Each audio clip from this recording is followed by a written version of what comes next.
E aí, galera, estamos aqui para fazer a questão agora de número 75 do nosso simulado. Vamos lá? Os blocos A e B da figura pesam 1 kN. Os dois blocos, então, têm o mesmo peso, tá? Polêmico isso daí, ó. Isso aí tem cara de pegadinha para fazer muita gente entender que os corpos não tendem a descer, já que tem o mesmo peso, mas você vai ver que não. E eles estão ligados por um fio ideal que passa por uma polia sem massa e sem atrito. Não tem atrito aqui na polia, tá? E o coeficiente de atrito estático entre os blocos e os planos é 0,6. Então, entre o bloco B e esse plano tem um atrito, e entre o bloco A e esse plano também tem atrito. Os dois blocos estão inicialmente em repouso. Interessante, quando ele fala em repouso, ele está falando que os corpos não se movimentam em relação ao referencial fixo, tá bom? Mas para o atrito, na verdade, o que me interessa é o repouso entre as superfícies. Se entre as superfícies houver repouso, isso é o que me interessa. Nesse caso, coincide. Ele está em repouso em referencial fixo, ele também está em repouso em relação às superfícies. Se o bloco B está em iminência de movimento, novamente eu falo, em relação às superfícies.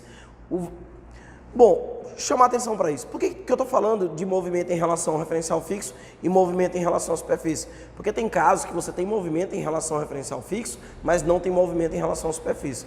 O Enem já cobrou sobre isso, tá? O maior exemplo disso é o caminhar. Quando alguém caminha de tênis, por exemplo, não há deslizamento, não há movimento relativo entre a superfície, porém há movimento em relação ao referencial fixo. Então vamos só diferenciar as duas coisas. Na questão, quando ele fala de repouso e de movimento, claro, é em relação ao referencial fixo, é em relação a alguém que está aqui fora vendo. Mas para atrito, o que me interessa não é isso. Para atrito, o que me interessa é o repouso ou movimento em relação à superfície. Ou seja, então para essa questão, o que interessa de fato é se há deslizamento entre o bloco e a superfície. Ao invés de eu falar movimento relativo entre as superfícies, substitui a palavra deslizamento. Então aqui o que ele está querendo dizer é não desliza, e aqui o que ele está querendo falar é que está na iminência do deslizamento. Fica a dica, tá bom? Essa é uma dica preciosa para grandes vestibulares. O valor da força de atrito em newtons entre o bloco A e o plano é... Então, galera, na resolução, a gente vai conferir o seguinte. Nós vamos primeiro colocar aqui todas as forças que atuam nos blocos A e B, beleza? Bom, nós temos então aqui um Memorex super precioso, penta, que são as principais forças do ensino médio, as forças que atuam nessas questões de leis de Newton. Mas são só essas, Henrique Paiva? Não, você também tem penta Geren, peso elástico normal, tração, atrito, gravitacional, empuxo, resistência do ar, elétrica e magnética. Então, em todas as questões você vai se perguntar se existem essas duas forças aí, beleza? Aí, mas também tem força centrípeta e centrífuga. Força centrípeta, na verdade, é uma resultante dessas forças aqui. Então, ela não existe só, ela é sempre uma combinação dessas forças. E força centrífuga, na verdade, é uma força de inércia. Ela é uma força fictícia, como nós já vimos nas questões anteriores, como nós vimos na questão de número 72, eu acho. Vamos lá, então. Quais são as forças que atuam em A e em B? Então, em A e em B, existe força-peso, tá? Mas essa força-peso não nos interessa. Quem nos interessa mesmo é a resultante tangencial e a resultante normal. Por que isso, Henrique Paiva? Bom, o movimento tende a ser no eixo tangencial. O que não realiza movimento está no eixo tangencial. O eixo Y ou X não nos interessa nessa questão. Então, já sei que tem peso, não tem elástico, tem normal em B. Tem tração também. E o atrito ainda está muito cedo para a gente falar para onde é esse atrito, porque eu ainda não sei qual é a tendência de deslizamento de A ou de B. Vamos fazer a mesma coisa em A. Em A eu também tenho tração. Em A eu também tenho normal de A. Em A eu também tenho peso de A. Eu também tenho normal. Eu também tenho peso normal de A. E eu também tenho o peso tangencial de A. Nós temos aqui dois tipos de forças. Nós temos as forças que são normais ao movimento, ou seja, perpendicular, e nós temos as forças que são tangenciais ao movimento, ou seja, paralelas. As forças que são perpendiculares, elas não geram movimento, tá bom? Elas influenciam de alguma maneira por causa do atrito, mas fazer o corpo subir ou descer, não diretamente. Então nós vamos esquecer momentaneamente essas forças, tá bom? Para que nós entendamos qual é a tendência de deslizamento ou qual é a tendência de movimento desses corpos. Nós temos também aqui um par de ação e reação.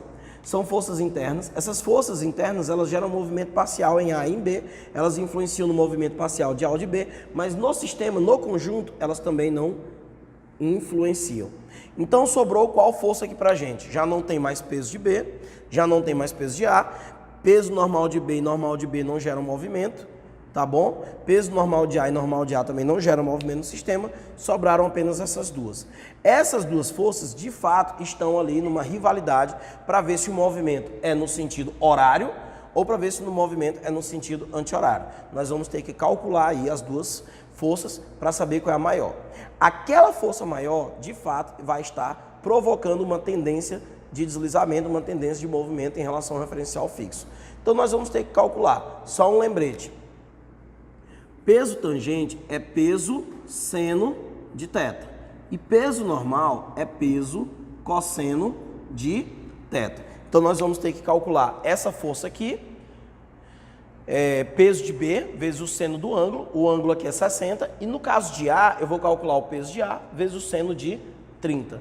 Primeiro eu vou calcular isso daqui para os dois, para assim saber qual vai ser a tendência do movimento, tá bom? Então, bora lá comigo. Qual é o peso de B? 1000 newtons, não é isso? Não é 1000 newtons?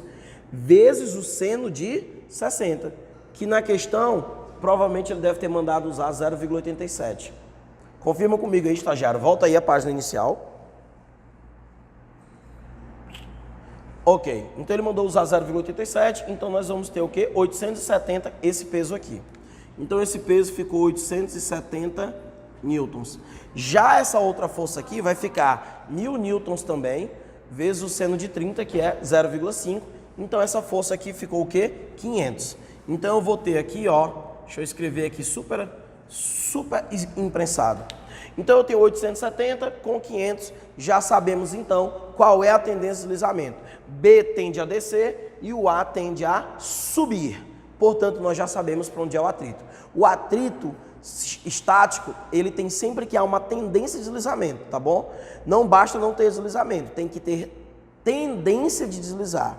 Então, o B, ele não desliza, mas ele tende a deslizar para onde? Para baixo. Então, o atrito nele é para cima, beleza? Então, eu tenho aqui um FAT em B, estático. O A tende a subir, então eu também tenho o FAT de A. Bom, aqui está um pouco bagunçado, nós vamos apagar tudo isso e agora que nós analisamos e já sabemos para onde está o atrito, nós vamos de fato resolver a questão, beleza? Fechado? Não sai daí. Vou apagar aqui e volto já. Bom, galera, como você está vendo aqui, nós temos a resolução. Vou comentar aqui o que é que eu fiz, tá bom? Eu vou começar pelo corpo B, porque o corpo B ele deu uma informação preciosa que ele não deu no corpo A. Ele disse que o corpo B estava em iminência de movimento. Isso é interessante porque... Cola aqui comigo. Vamos lá. Quais são as forças que atuam em B? Peso tangente de B, peso normal de B, tá certo? Normal de B, força de atrito em B, contrária à tendência de deslizar, ele tende a deslizar para baixo, e a força de tração, tá bom? Vamos calcular quanto equivalem essas forças aqui, ó. Vamos lá. PTB é o que? PB vezes seno de 60 graus, 1000 vezes 0,7, 870 newtons. Fechado? Esse é o PTB.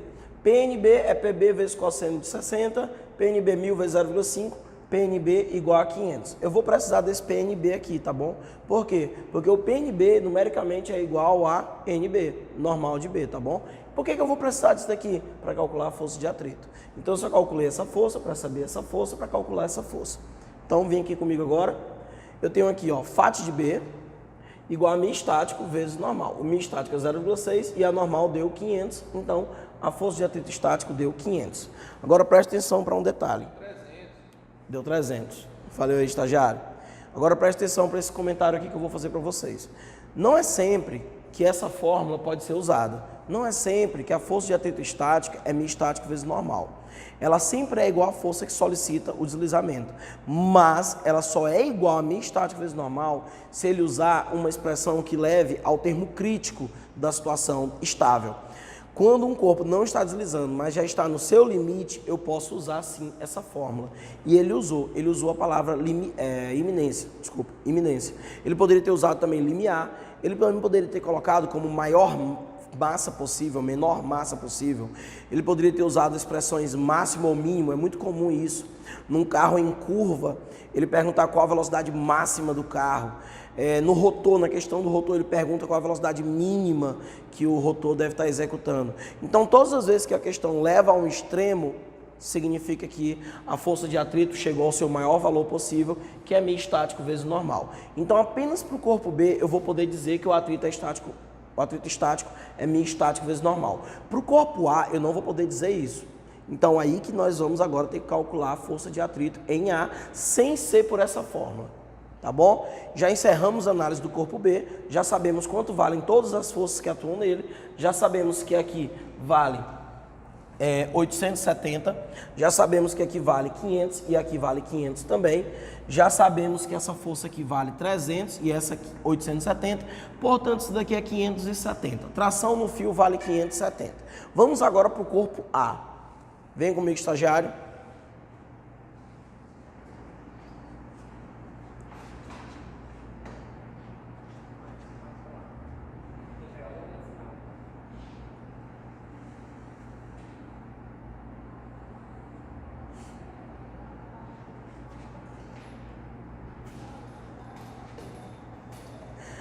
Vamos lá, vamos analisar o corpo A. Quais são as forças que atuam nele? A tração, sempre na direção da corda, no sentido do puxão, né? A corda puxa. Peso normal de B, PTA, FAT-A, normal A, tudo tranquilo. Vamos começar a calcular então o PTA. Na verdade o PTA ele vale a mesma coisa do PNB. Por quê? Porque o seno de 30 e o cosseno de 60 são iguais, o seno de 60 e o cosseno de 30 também são iguais. Então o PTA, ele numericamente vale 500 igual ao PNB. Tá bom? Então eu já tenho essa força aqui, ó. Já tenho quanto vale esse PTA. Já sabemos que esse é 570 e já sabemos que esse é 500, portanto esse daqui só pode ser 70. Vamos fazer o cálculo disso aqui. Bora lá. Quais são as forças, quais são as equações dos corpos segundo a lei de Newton? De acordo com a segunda lei de Newton. Nós temos aqui a tração, tá? No corpo A para cima, beleza? A favor da tendência de deslizamento, menos essas duas forças que são contrárias à tendência de deslizamento, FAT-A, PTA igual a MA vezes A. No corpo B nós temos PTB, menos FAT-B, menos tração igual a MB vezes A. Vou somar as duas equações, essas forças de ação e reação vão se cancelar, e o que eu vou ter é 870, menos FAT-A, menos 300, menos 500 igual a zero, resposta 70 newtons. Então, olha só que interessante essa questão. Nós tivemos força de atrito estático nos dois corpos, tanto em A como em B. Mas aquela fórmula tão conhecida, FAT igual a μ estático vezes normal, só pôde ser utilizada no corpo B. Por quê? Porque apenas o corpo B estava em iminência de movimento relativo entre as superfícies, em iminência de deslizamento. Já o corpo A não estava na iminência de deslizamento, não. Tá bom? Ele ainda tinha uma folga aí para conseguir se manter estável. Então, presta atenção nisso. Essa foi uma grande dica de Henrique Paiva. Quer passar? Vem pro One.